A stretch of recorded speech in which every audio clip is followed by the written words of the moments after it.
Okay. Hi, I'm Isabella, 27, literary assistant, professional comma herder, and, more importantly, card-carrying member of the USA Syncretist Party Bitcoin Maximalist Division. I read footnotes for fun, and I orange pill people at baby showers. So yes, I've been watching the Virginia governor's race, and wow, just wow. So Virginia just made history, right? 2 women on the ballot. Democrat Abigail Spanberger beats Republican Winsome Earl Sears in a big, shiny, double-digit landslide. First woman governor, bellwether, blah, blah, blah. Very inspiring, very girl boss, and absolutely none of it will save the country. I love how the headlines are like, Virginia rejects chaos, chooses pragmatism. No, honey, Virginia chose which flavor of flaming debt piñata they wanted to whack while the national credit card melts in the background. This was not a choice between good and bad. It was a choice between blue foreclosure notice and red foreclosure notice taped to the same condemned house. So let me put on my Syncretist Party glasses, which, unlike Congress, actually focus, and walk you through this. Our platform is very wild and extremist. Step 1. Pay off the national debt before promising everyone infinite free stuff. Step 2. Stop printing monopoly money, move to sound money that can't be conjured out of thin air. Step 3. Build a giant sovereign wealth fund that buys foreign dividend-paying assets so we can fund healthcare, retirement, and family benefits without debt or crushing taxes. Also, end mass surveillance, end endless wars, be pro-life and pro-family support, keep the Second Amendment, and generally stop acting like a drunk empire on a bender. Apparently that's radical, but blowing $100+ million on a governor's race to argue about whose tax scheme can ignore the national debt more efficiently is moderation. Let's talk about our new governor, Abigail Pragmatic CIA Mom Spanberger. From the coverage, you'd think she descended from heaven carrying a CBO report and a charcuterie board. In reality, she's an ex-CIA officer who worked inside the post-9/11 intelligence surveillance blob and sat on the House Intelligence Committee, then voted for more foreign entanglements like giant Ukraine aid packages. You know, the exact stuff our platform calls, hey, maybe stop doing that before we go broke and start World War III. But the campaign spin was, she's a centrist pragmatist. She'll protect democracy. Protect it from what, exactly? Insufficiently sophisticated debt instruments? The #1 voter concern was the economy, and not one major party adult on that stage said the words, we should pay off the national debt. Not once.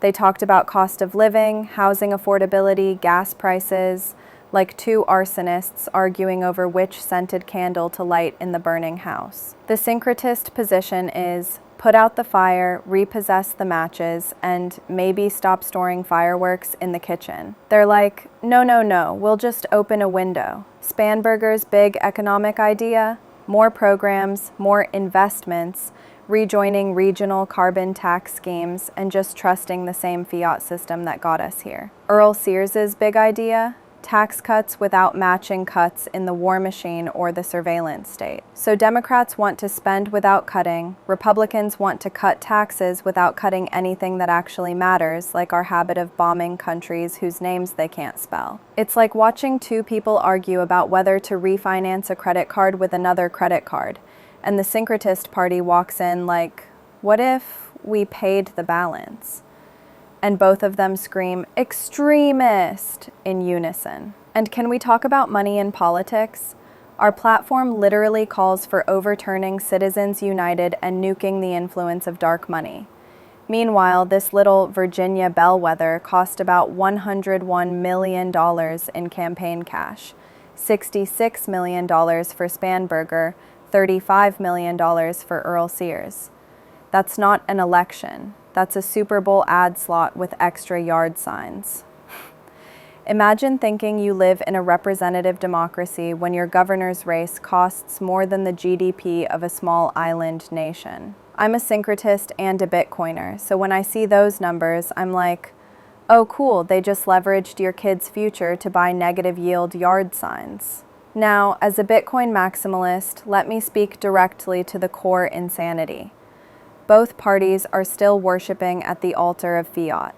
They're having a very serious debate about how to rearrange coupons in a grocery store where the shelves are empty because the currency died.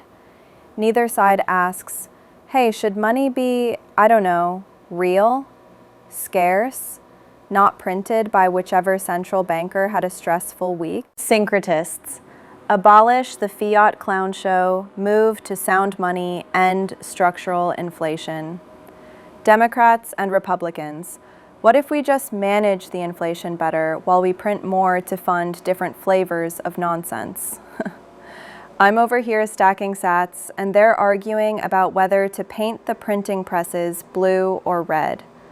Now, the civil liberties part is my favorite circus.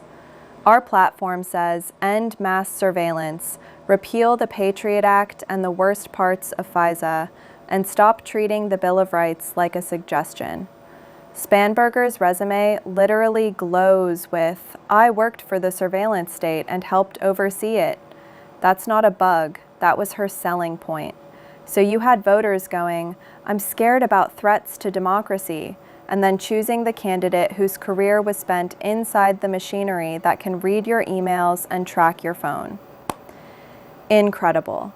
That's like being afraid of sharks and hiring SeaWorld to run your bathtub. On the flip side, we've got Earl Sears.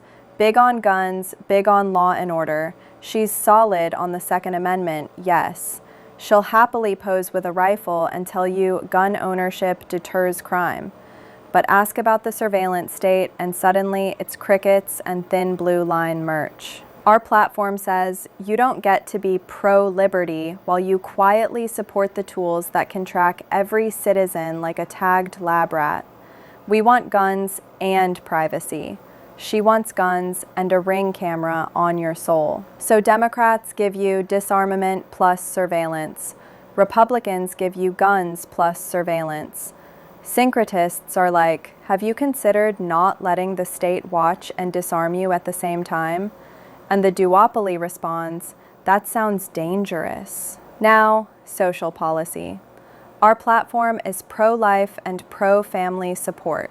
Yes, we protect unborn life, and then we actually back that up with paid parental leave, WIC expansion, daycare support, the whole package, funded eventually by a sovereign wealth fund, not another credit card swipe. Democrats. We will expand benefits, but we are militantly pro-abortion. Republicans. We are militantly pro-life, but please don't ask us to fund tangible support for mothers and kids because that sounds like socialism and we already spent the money on missiles. Spanberger campaigned hard on abortion rights, full stop. For an ASP-aligned syncretist, that's disqualifying right out of the gate. Earl Sears is more pro-life, sure, but without the robust family safety net, that's not pro-life, that's pro-birth. We're over here going, can we not force women into picking between moral conviction and financial ruin? And both parties just shrug in different accents. Healthcare? Syncretist plan. Build a national dividend fund first, then fund a public safety net option from the investment returns, so we're not bankrupt in 30 years. Democrats. Expand programs now, slap it on the tab. Republicans. Cut or block expansions, but leave the underlying predatory system and debt untouched, like a museum exhibit. Education? The syncretist view is local control and school choice with less federal meddling. Democrats yell, we'll fix everything with more centralized funding and bureaucracy. Republicans yell, we'll fix everything by shoving public money into private institutions without updating the underlying incentives or solving the debt problem. Somewhere in the middle is a sane path. They are not on it. And foreign policy. Oh, this one's cute. Our platform. End endless wars. Avoid entangling alliances. Stop spraying borrowed money over foreign conflicts like a busted fire hydrant. Spanberger votes for more interventionist packages and gets endorsements for being a champion of smart foreign policy, which apparently means expensive and permanent. Republicans talk tough but never actually commit to dismantling the empire, just rebranding it with a different slogan and maybe a new logo for the Air Force. They'll happily send your grandkids to wars funded by debt they haven't printed yet, but I'm the extremist because I think maybe we should stop doing that and buy dividend-paying stocks instead. The whole Virginia race is like a case study in what our platform calls outrageous contradictions. You had a CIA-backed, fiat system, pro-surveillance, pro-intervention Democrat running as the sensible centrist defender of democracy, a pro-life, pro-gun, pro-school choice Republican who conveniently forgets the parts about ending surveillance, ending endless wars, and building a serious pro-family safety net. And the media treated this as the big, deep, moral choice. This isn't Coke versus Pepsi. It's two different cups dipped in the same contaminated water supply. As a syncretist and Bitcoin maxi, watching this race was like watching a badly written novel where the author forgot their own plot. The conflict is supposed to be, how do we become solvent, free, and stable again? Instead, we got, should we be slightly more blue while we collapse, or slightly more red? Meanwhile, my party is over here with a three-phase plan. Phase 1, austerity. Pay down the national debt, cut the war machine, stop pretending the money printer is a personality trait. Phase 2, build a sovereign wealth fund using surpluses, invested mostly in foreign dividend-paying assets so the state doesn't own everything at home. Phase 3, use the returns to fund healthcare safety nets, retirement, and family benefits in a sustainable way. Also, end mass surveillance, keep guns, protect life and families, stop endless wars, restore civil liberties. But sure, let's all clap because one of the surveillance state candidates won by 15 points and gave a nice speech about unity. So, yeah. As Isabella, 27, literary assistant and syncretist party gremlin, my review of the 2025 Virginia governor race is character development, shallow. Plot, incoherent. Fiscal realism, 0 stars. Sound money content, non-existent. Unintentional comedy, 10 out of 10. If this were a manuscript, I'd send it back with a note.